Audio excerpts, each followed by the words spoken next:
गंगा माई की बेटियां के आज के एपिसोड में कहानी वहीं से आगे बढ़ती है जहां पूरे गांव में डर और बेचैनी का माहौल फैला हुआ था। सुबह के समय जब मंदिर की घंटियों की आवाज दूर दूर तक गूंज रही थी, उसी के साथ गांव के लोग धीरे धीरे पंचायत चौक की तरफ जमा होने लगे। हर किसी के चेहरे पर एक अजीब सी बेचैनी थी, मानो आज कोई बड़ा सच सामने आना तय हो। गंगा माई के आश्रम की तरफ से आने वाली बीच बीच की पुकारें माहौल को और भी गंभीर बना रही थीं। बेटियों के बीच भी तरह तरह की बातें चल रही थीं।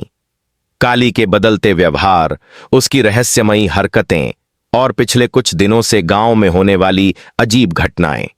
आज पंचायत में सब कुछ साफ होने वाला था, लेकिन किसी को अंदाजा नहीं था कि यह खुलासा इतना बड़ा और चौंकाने वाला होगा।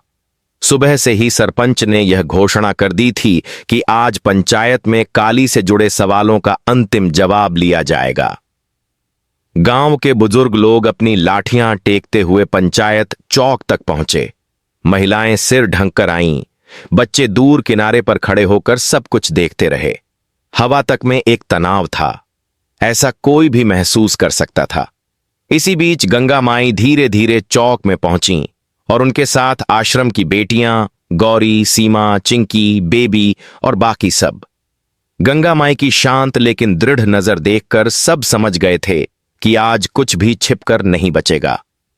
काली, जिस पर पिछले कई दिनों से शक किया जा रहा था, मंदिर की मूर्ति के आभूषण गायब होने, एक ही रात में कई घरों में हुई चोरी और सबसे बड़ी बात, आश्रम में नई आई 2 लड़कियों का अचानक गायब हो जाना, इन सब का केंद्र किसी न किसी तरह काली पर ही जा रहा था।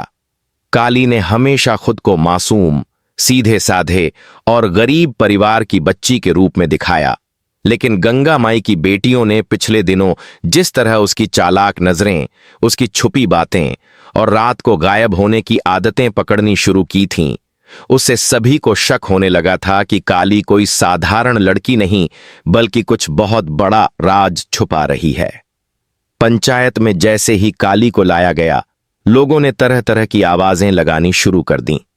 कोई कह रहा था कि काली ही चोर है, कोई कह रहा था कि वह किसी गिरोह से मिली हुई है, कोई कह रहा था कि काली की वजह से ही गांव में बदनामी फैल रही है। काली खुद को संभालने की कोशिश कर रही थी, लेकिन उसके चेहरे का डर साफ बता रहा था कि उसके भीतर बहुत कुछ छिपा हुआ है। गंगा माई ने आगे बढ़कर पंचायत के बीचों बीच खड़े होकर कहा, आज कोई झूठ नहीं चलेगा।